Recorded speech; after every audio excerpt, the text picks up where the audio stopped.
Então tá, então vamos lá. Gente, a primeira coisa que vocês precisam saber, que é importantíssimo que vocês saibam, né?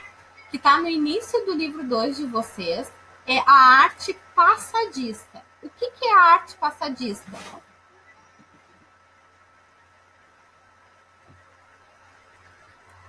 O que é a arte passadista? Arte do passado, antiga. O que mais? Como é que eu posso caracterizar essa arte do passado, essa arte antiga?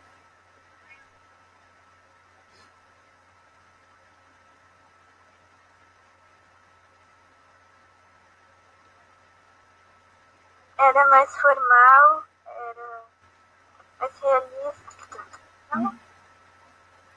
Então, gente, quando a gente pensa em arte passadista, a gente naturalmente pensa naquela estética literária que buscava pela forma, que ela era extremamente preocupada com a forma.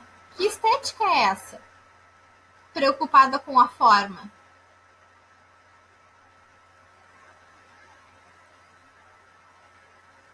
Aquela que tinha um rigor com a forma.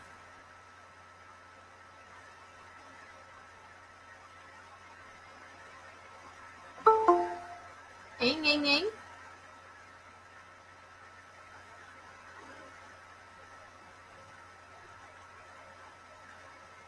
Naturalista, realista, parnasiana, simbolista. Qual? Parnasiana. Isso, parnasiana. Muito bem, Isabelle. Então, o parnasianismo era aquele que se preocupava com a forma. Então, dentro do pré-modernismo, da modernidade, da contemporaneidade, a gente vai chamar estas pessoas que ainda são apegadas à forma de arte passadista, aquela que está no passado, tá? Tá bom? E o que veio para romper essa arte passadista? O que rompeu com a arte passadista?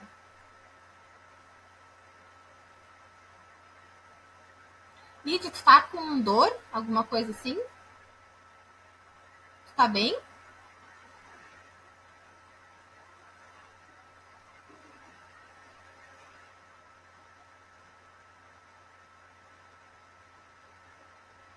Vocês estão me escutando direito, gente?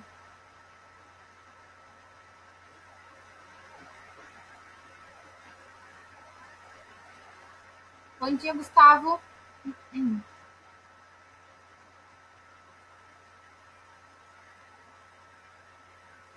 Bom dia. Então, gente, o que faz com que essa arte passadista ela seja rompida? Busca-se por versos livres, por rimas livres. O modernismo prezava pelo moderno, muito bem, Isabelle. O que é o moderno? É tudo que pode ser desassociado ao passado, né? Lá no passado se prezava muito pela forma, pela rima, pela métrica. E na contemporaneidade, no modernismo, eles esperam romper com estas estruturas, né? Mas qual a grande diferença do modernismo para a contemporaneidade? O modernismo, ele tinha, né, mais a primeira geração do modernismo, ele tinha que romper com essas estruturas e não se tinha a menor intenção, né, de alguém fazer alguma arte literária dentro das estruturas passadistas, né? Quem era contemporâneo, não. Quem era moderno da primeira geração não podia de forma alguma escrever de forma passadista. Ele tinha que romper e não podia de forma alguma se aproximar dessa arte, tá? Já na segunda geração, esta questão mais fervorosa, mais extremista, acabou se perdendo. Foi mais como assim, por exemplo, somos modernos, isso já é fato, conquistamos esse lugar na literatura, né? Estamos na arte moderna. No entanto, quem quer escrever de forma formal, dentro de uma estrutura, não tem problema. Então, um artista que quisesse escrever mais voltado para a forma, poderia tranquilamente, tá? Mas por que na primeira geração tinha essa pegada de não quero participar dessa estrutura, não queremos que tenhamos formas, né? Não queremos ter regras para escrever. Por que isso? Porque se vinha há muitos anos, né, desde o arcadismo, com uma série de regras ditadas, né, uma série de regras impostas, em que aquele que escrevia de forma diferente não era considerado um bom escritor para a época. Lá no romantismo, se o teu texto ele não fosse subjetivo, ele não era aceito na época. Ele tinha que ser subjetivo. Tinha que ter ali um eu falando de seus sentimentos e tinha que ter um eu ali falando de como ele estava sofrendo por amor, né? Seja na primeira geração ou seja na segunda geração do romantismo, tanto faz, né? Tinha que estar dentro daquelas estruturas. Mas, para o modernismo, eles não viam isso como algo positivo, eles viam algo como negativo. Então, eles queriam romper com essas estruturas de formalidade. Eles queriam ser livres para fazer o que eles quisessem, tá? E aí, eles também começaram a fazer a divulgação desses trabalhos de forma diferente. Como que era a divulgação desses trabalhos? Não vale a Isabelle falar. Como que era a divulgação desses trabalhos, Marina?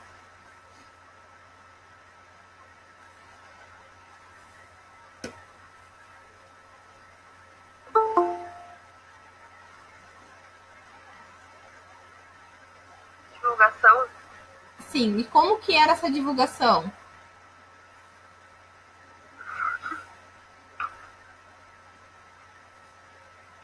Não era aquilo que tinha as revistas? Isso mesmo, isso mesmo. Então começou a criar uma forma de divulgação, que essa divulgação fosse mais ampla. Tinha essa preocupação de divulgar o seu trabalho, porque esse trabalho ele era propriamente crítico à sociedade, né? Eles vieram de um passado em que a gente teve parnasiano e simbolista, ou seja, duas estéticas literárias que conversavam entre si, entre as formas. Oi? Oi, Jô. O Sarkis pediu pra avisar que a internet dele caiu, ele vai reiniciar pra tentar voltar. Tranquilo.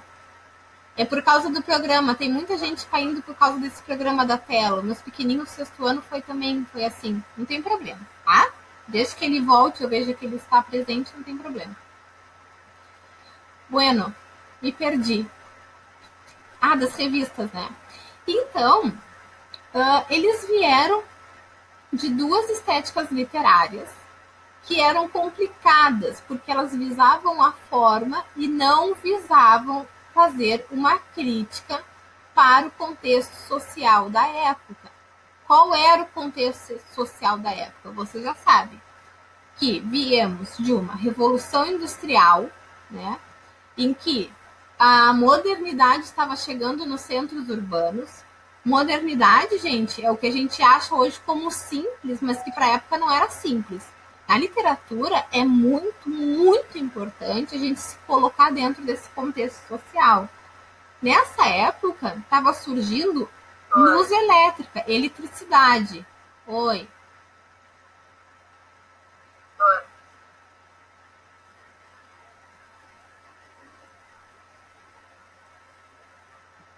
Quem quer que seja, pode falar. A Luciana pediu pra avisar que ela já vai entrar, que ela no veterinário da volta dela, já chegou em casa, já vai entrar na aula. Tá bom. Então, assim, gente. A pessoa com déficit de atenção é bravo, porque daí eu me perco nos stories, porque daí eu vou criando uma teia de... Tô tecendo que nem teias na minha cabeça. Pera aí. Falando no conteúdo histórico, é muito importante. Ai, muito obrigada, Lívia. Tu é um Falando anjo. revistas, Revolução Industrial. Isso, é muito importante, por quê? Porque nesse contexto a gente tinha como modernidade a criação da luz elétrica, né? E por aí vai, como carros, como trens, como as fábricas. E aí o contexto social deste momento é que a gente tinha nos centros urbanos casas muito ricas, né, com construções bem fortes e bem planejadas, enquanto do outro lado nós tínhamos casas em situações bem precárias, que era o pessoal que saía dos centros rurais e ia para o centro urbano, né, para tentar ganhar a vida nas fábricas. Bom, se vocês estão carecas de saber que isso eu falo para vocês desde o ano passado, da Revolução Industrial, e eu acredito que vocês já não aguentam mais e já até me apelidaram de Revolução Industrial, tenho certeza disso.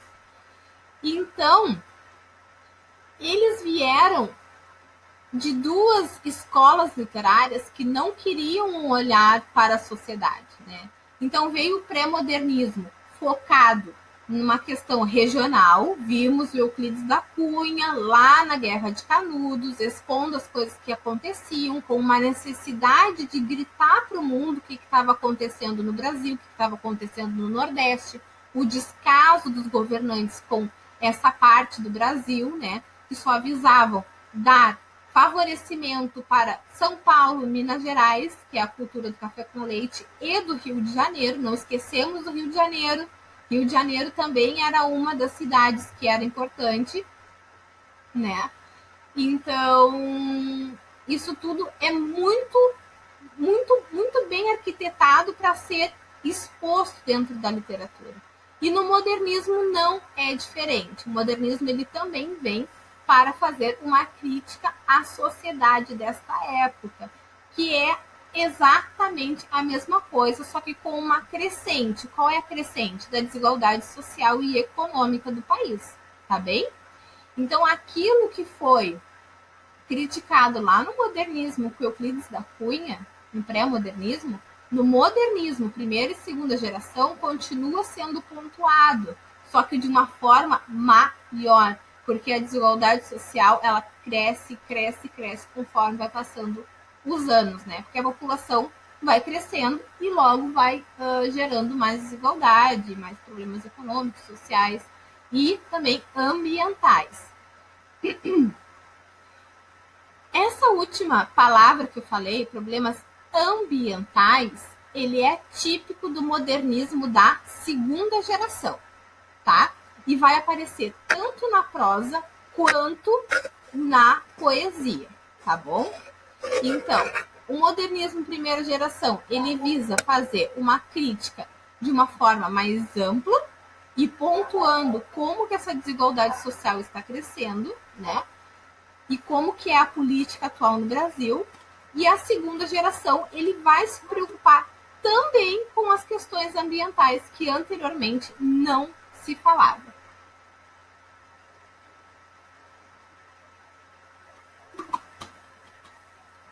Tá certo? Tá bom, gente? E aí as revistas, elas vieram para quê? Me digam. Para que vieram as revistas? Para elas divulgarem este trabalho. Para as revistas divulgarem essa criticidade. Para que mais pessoas tenham acesso e que elas possam se fazer pessoas formadas de opinião. Para que elas possam ser pessoas com uma opinião. Para que as pessoas elas furem a bolha em que vivem e passem a perceber que elas vivem num mundo desigual, em um mundo em que a posição econômica favorecida é deste tamanho e a desfavorecida é muito maior, tá? Então as revistas elas vieram para isso, tá bom? Peguem então o livro do volume 2 de vocês, na página 10, a gente tem ali um texto do Manuel Bandeira. Ele também é muito importante para essa época.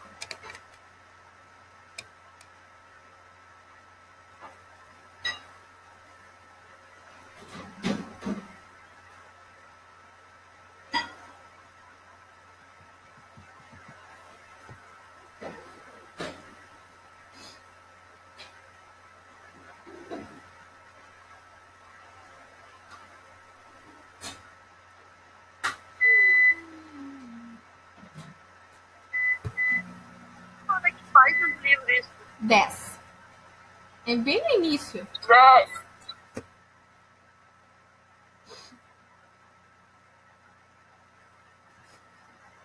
Do livro 11, né? Do livro 10. Do livro 10, página 10. Ah, do livro 11. É que eu avisei só para as gurias que entraram no início, que a gente vai fazer uma retomada do livro 2 e do livro 3. Não sei se mais alguém escutou eu falar isso. Não me lembro agora a ordem das minhas comunicações.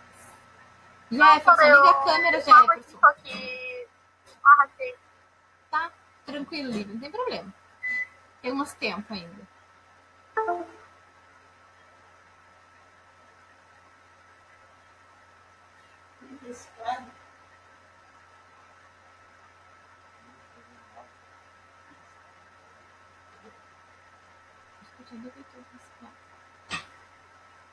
Podemos ir?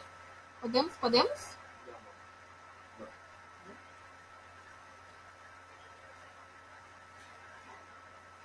Não. Vamos lá. O título do poema é poético. Estou farto do lirismo comedido. Gente, então, percebam como Manuel Bandeira, ele já começa com o primeiro verso do seu poema fazendo uma crítica. Ele está farto do lirismo comedido, ou seja, ele não aguenta mais essa arte lírica, ou seja, essas poesias em que os poetas eles se privam de falar das coisas, que as pessoas elas não têm a audácia de expor o que está acontecendo, tá? Do lirismo bem comportado, do lirismo funcionário público com livro de ponto expediente, protocolo e manifestações de apreço ao senhor diretor. Ou seja, eu estou farto dessa literatura que, além de tudo, ela tenta sempre falar bem do que não é visto bem. Lembrem do Belle Époque que tinha, em que se pensa que nessa época, por causa da Revolução Industrial, por causa da chegada das máquinas, era a bela época do momento, em que estava chegando a modernidade, estava chegando luz elétrica, banho quente, enfim, né? Então se tinha com esse período algo bom, algo saudável, né? Algo que era boa para a sociedade, mas não era todo mundo que tinha isso, né? Então existia essa exaltação a essas pessoas que tinham dinheiro, que podia fazer um bom proveito desse modernismo, só que não era para todo mundo. E sabemos que o parnasiano, assim como os simbolistas, os parnasianos e os simbolistas são artistas que tinham dinheiro, são pessoas com poder aquisitivo grande, né? Era para os elitistas. Bom, estou farto do lirismo que para e vai averiguar no dicionário o cunho vernáculo de um vocábulo. Então, é exatamente isso que faz o parnasiano na sua poesia. Antes de escrever qualquer palavra, ele vai lá no dicionário e procura um sinônimo para aquela palavra. E esse sinônimo ele precisa ser uma palavra difícil, de difícil compreensão. A gente leu ano passado os poemas do parnasiano e eles são de difícil compreensão porque eles buscavam por uma linguagem extremamente rebuscada, algo que não fosse acesso de todos, tá?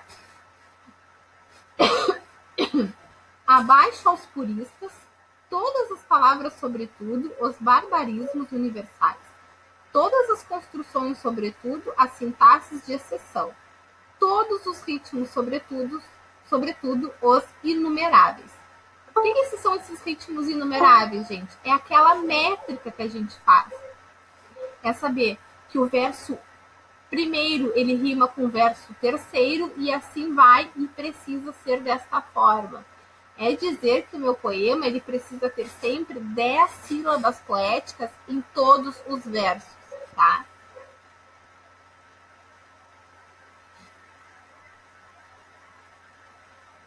Fala, Joana. Tô tentando fazer a Rossana entrar, é isso? Eu já permiti, mas ela não entrou. Não sei o que foi.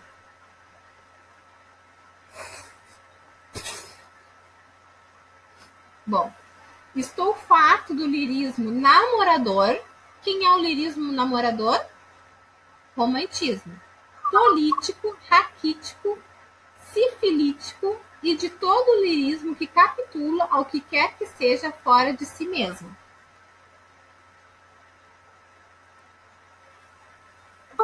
A Rosana não tá entrando, gente. Ó, eu tô permitindo a entrada dela, ela tá caindo. Eu não sei o que tá acontecendo. Tá? Então tá falando que tá farto de poemas que eles visam apenas esses aspectos. De resto, não é lirismo. Será contabilidade, tabela de processos, secretário do amante, exemplar como sem modelos de cartas e as diferentes maneiras de agradar as mulheres, etc. Quero antes o lirismo dos loucos, o lirismo dos bêbados, o lirismo difícil e fugente dos bêbados, o lirismo dos clowns e shakes. Não quero mais saber do lirismo que não é libertação. Então, o primeiro verso, ele é o verso-chave para dizer que esse poeta, o Bandeira, ele vai fazer uma crítica, porque ele já começa a dizer que ele está farto. O último verso, ele fecha com o primeiro verso com a mesma intencionalidade de dizer que ele não aguenta mais toda essa estrutura, toda essa regra de que tem que fazer isso, que tem que fazer aquilo. Ele não aguenta mais isso. Então, o que ele diz lá no final? Que ele quer saber do lirismo, que é de libertação. Algo que ele possa falar sem ter que obedecer uma certa regra. É isso, tá? Já tinham lido esse poema? Hein? Gostaram do poema? Não. Gostaram do poema? Porque eu já fiz as coisas aqui.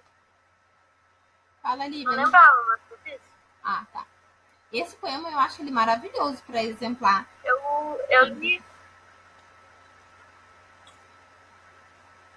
Fala, Lívia, desculpa, eu te cortei. Tipo, já li e já fiz tudo dele. Mas eu não lembrava. Tá. Então, gente, o que é outra coisa que é importante a gente falar, né? Da miscigenação, né? Anteriormente, não se falava dessa miscigenação dentro dos textos, não se falava disso. Lá no romantismo, com a Iracema, ela teve um relacionamento com um português e esse relacionamento gerou uma criança, né? Só que essa criança, ela não é tida como... Como é que eu digo? Ela não é tida como uma miscigenação, tá? Ela não tá ali para exaltar a miscigenação entre portugueses e índios. Ela está ali para ressaltar a primeira criança brasileira, tá? Ela tá ali para identificar o povo brasileiro. A Rosana de novo. Não sei se ela vai conseguir entrar, não sei o que está acontecendo. Então, gente, essa criança lá, o filho da Iracema, ele vem para isso, para representar o povo brasileiro, tá? Que veio dessa miscigenação. Só que não tinha como objetivo falar sobre miscigenação. Até porque nessa época isso não era tido como... Não se tinha, na verdade, essa visão de miscigenação, tá? Existiam os relacionamentos entre homens e mulheres, né? Sabemos que não era uma coisa muito romântica que acontecia nessa época, né? O romantismo só nos livros mesmo, a romantização só nos livros. Então, não se falava disso, né? Nem sei se as pessoas elas tinham esta visão, mas enfim. Então, vai ser no modernismo que a gente vai ter essa miscigenação exposta, tá? Vamos para a página 16, por favor, do livro 2 ainda, né? O livro 10 de vocês. Eu falo 2, mas é 10. Oi, Rosana, conseguiu finalmente entrar?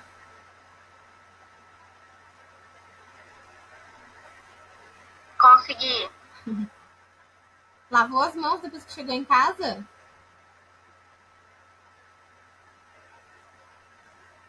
Lavei.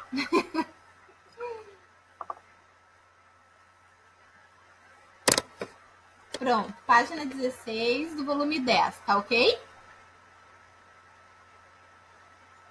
Viu? Então, gente, a primeira coisa a gente olha, esse texto é do Mário de Andrade, né? E a gente vê o quê? Primeira coisa, não tem título. Então já é uma quebra de estrutura que antes a gente não tinha visto, né? Todas as obras anteriormente, elas necessitavam de título. Então, tenho aqui, água do meu Tietê. Onde me queres levar? Rio que entras pela terra e que me afastas do mar. É noite, e tudo é noite. Debaixo do arco admirável da ponte das bandeiras do O Rio, murmura no banzeiro de água passada e oleosa. Então, o que a gente já tem aqui no Rio Tietê, gente? Poluição, né? O rio já está sendo poluído, ó, há muito tempo. Eu nem sei nem por que o coitado ainda tem nome de rio, porque está sendo poluído há muito tempo. Então já diz assim, Rio Tietê, meu querido grande caracterizador da minha cidade, né? Para onde tu queres me levar? Ou seja, ele está questionando alguma coisa aí. Tem alguma coisa que está acontecendo com esse rio, tem alguma coisa que está movimentando esse rio. Aí depois ele diz que as águas desse rio são oleosas. Então ele está questionando não necessariamente o rio Tietê, não o elemento natural, mas sim está questionando as interferências do homem nesse rio, tá? Então aquilo que nós tínhamos lá na primeira poesia que eu li para vocês, do Bandeira, a gente vai ter aqui no Andrade uma temática completamente diferente da outra. Numa ele questiona o ato de fazer poesia, né, do Bandeira, e no Andrade ele está questionando um elemento ambiental, tá? Que ele é mais típico da segunda geração, mas já vimos que aqui na primeira geração ele aparece, tá? As questões ambientais. Então é isso que é a verdadeira libertação para a Bandeira, tá? É poder escrever sobre o que quiser, é poder fazer poesia sobre o que quiser, sem ter que estar preocupado com a forma. É fazer com que a tua poesia ela seja um ato de reflexão, um ato de observação, tá bom? Tá bom, gente? Vocês estão com umas caras.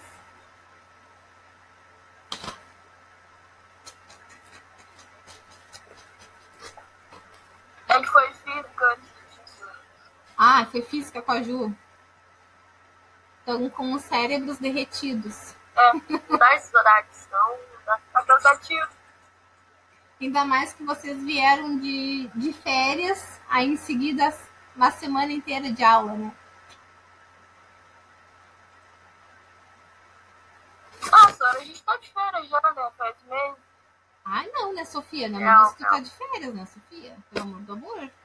Eras pra estar estudando, Quando convenhamos. funciona. Não fazer todo dia coisa.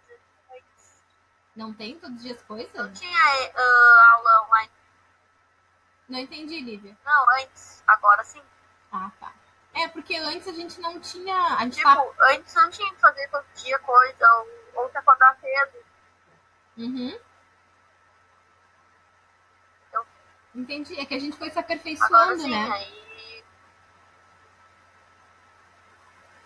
É aquilo que a gente estava conversando no início das aulas. A gente não parou em nenhum momento para pensar como que a gente faria os encontros, né? A gente foi fazendo da forma que nós achávamos que era melhor. A gente sentiu a necessidade de fazer as lives, então agora tem as lives. Então, sempre tentando melhorar. Eu acho que agora tá muito bom. Essa história de fazer os roteiros e no final dos roteiros fazer as lives, eu acho que ficou bom para todo mundo. Hã? Ah, não aguentava mais aquela mandar por e-mail, aquelas coisas lá. Eu nem mandei, na verdade, né? Nem mandava. Não mandasse nada, né? Que eu tô bem sabendo. Bem que me lembro. Gente, olha só. Peguem na página 19 do livro de Professora, no vocês. final, pode falar sobre a feira publicitária? Oi? Pode falar, Sara. No final da aula, tu pode falar sobre a feira literária? Sim, só me lembra, tá?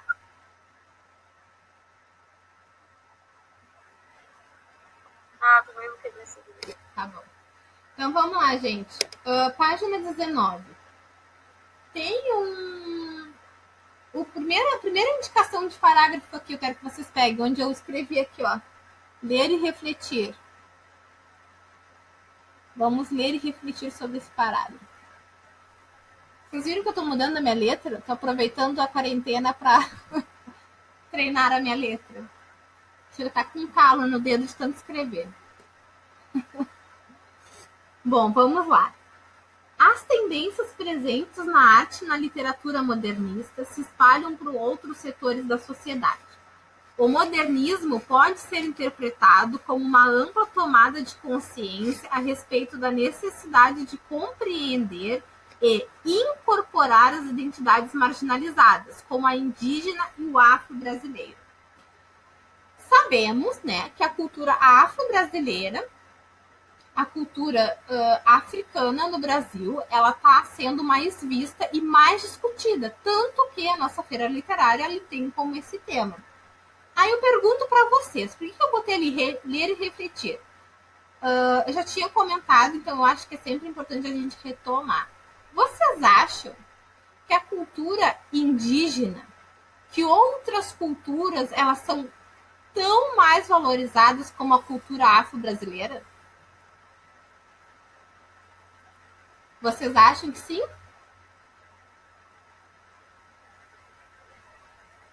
Pena, não entendi. Foi também uma pergunta. Então, ali naquele parágrafo que eu li, eles disseram que o modernismo ele veio para valorizar, né, figuras marginalizadas, né, como a indígena e o afro-brasileiro. Eu queria saber se vocês concordam com isso. Se vocês concordam que a cultura indígena e afro-brasileira elas são iguais exploradas e manifestadas na literatura.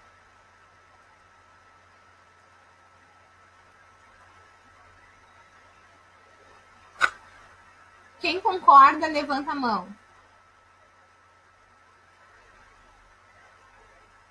Por que não concordam? Hein?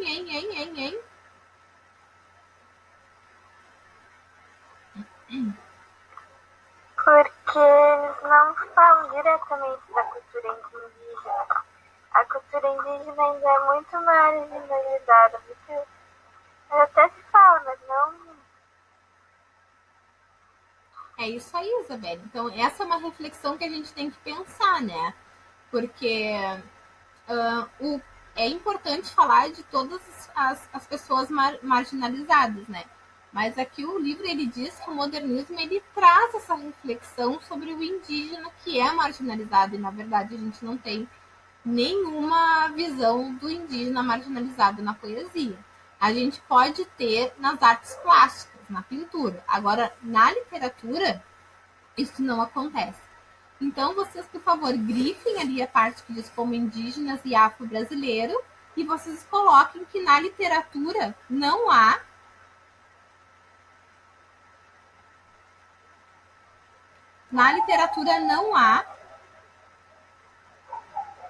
o indígena manifestado.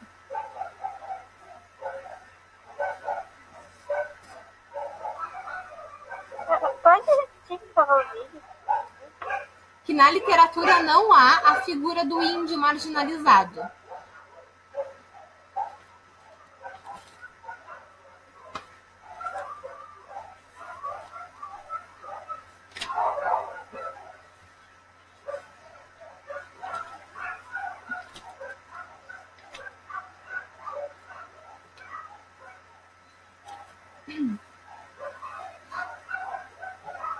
Aí, gente, a segunda geração do modernismo, ele só vai retomar o que eu acabei de falar para vocês sobre a cultura do café com leite. Tem um pouquinho de volta à forma, né, que eu já tinha falado para vocês. A gente tem o que é importante aqui na segunda geração? A ditadura. Teremos aqui exílio, né? Então, prestar atenção nesta parte, tá? A questão do exílio, tá bom? E aí, o livro de vocês, do volume 11, a nossa primeira unidade é a segunda geração modernista, prosa. As características da prosa, a única coisa que a gente tem para acrescentar que é diferente da poesia, meus queridos, é a questão de trazer a vivência simples da vida das pessoas, né? Ou seja, é não fazer, por exemplo, de uma pessoa que luta para os seus direitos, não fazer dessa pessoa um guerreiro, entendeu? Porque ninguém é guerreiro de verdade, não existe isso, sabe? Dizer isso que ele é que nem um guerreiro medieval como tinha os índios lá no romantismo. Isso não existe, tá? Temos um texto que eu li para vocês numa das aulas, que é da Raquel de Queiroz, que é o 15. Não foi do Raquel de Queiroz que eu li para vocês. Não, foi do Érico Veríssimo, que tinha a Clarice, né? Essa menina aqui, ó. Esse texto que é da página 15. Que aí eu expliquei lá no vídeo para vocês que ali a gente tem atitudes de uma menina que está entrando na sua fase adolescente, que está se interessando pelos rapazes, que é aquela fase em que ela não sabe se ela ainda é criança ou se ela já não é criança. Então há um conflito aí entre ela que acontece com todo mundo na idade dela, né? Ou seja, essa personagem, ela esperou a mãe, o pai dormir depois do almoço e ela foi atrás de comida. Ela queria comer os doces que a mãe dela fazia, ela abriu o armário e comeu. Então, um ato de criança. Ninguém faz isso quando se é adulto, né? No mínimo, tu vai pedir. Se o negócio é trancado, tu pede, né? Tu não vai fazer uma coisinha dessas. E aí, ao mesmo tempo que ela tá a fim de fazer essa traquinagem, como diz no texto, ela faz o quê? Ela fica pensando no rapaz que mora no sótão, né? Do menino que mora no sótão da casa dela. Então, na prosa da segunda geração do modernismo, a gente vai ter essas questões. Questões simples, temáticas do dia a dia, né? O que é importante a gente lembrar aqui? A linguagem. A linguagem, ela não vai se preocupar com se o pessoal do sul vai entender o que o nordestino está falando. Não, ele está pouco se importando se o nordestino está entendendo ou se o sulista está entendendo, né? O poema, a obra, ele vai trazer a linguagem característica daquela região do poeta ou do escritor, tá bom? Então, a linguagem, ela é próxima, é importante isso, ela não é rebuscada, ela é próxima do coloquial. Ela não vai ser extremamente coloquial porque o escritor ele precisa da formalidade, ele tem que escrever de forma formal, não informal. Então é por isso que a gente tem que sempre frisar que toda literatura, toda escrita literária é formal. No entanto, ela é próxima do coloquial. Ela não é rebuscada, é próxima do coloquial. Tá bom? Tá bom, gente?